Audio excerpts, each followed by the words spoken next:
So this is the corpus callosum, and it's neural fibers that connect the two hemispheres of the brain, the left and the right. And then there's the brainstem, which is responsible for automatic survival functions. And then there's the pons, which are communication between the cerebellum, cerebral cortex, and brainstem, and has nuclei that are important for sleep and arousal. Then there's the medulla, which controls your heartbeat and your breathing. And then the reticular formation, which is important in controlling arousal levels. Cerebellum coordinates voluntary muscular movements.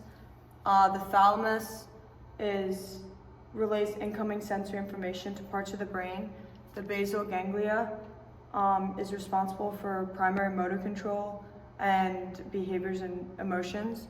The hypothalamus is responsible for directing several maintenance activities like eating, drinking, and body temperature.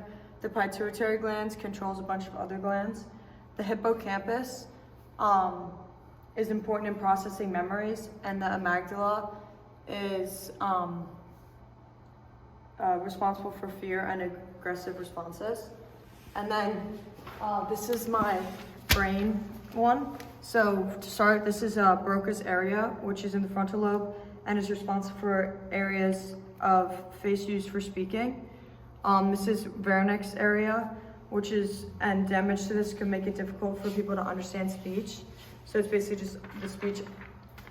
And then we have the motor cortex, which controls your voluntary movements.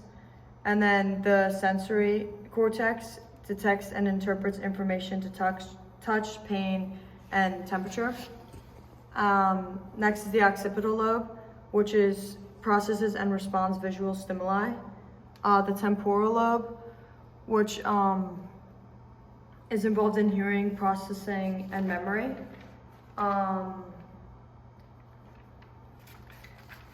There's the frontal lobe, which is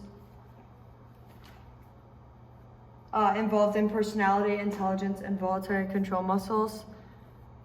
And then the parietal lobe, which processes sensory information that has to do with taste, temperature, and touch.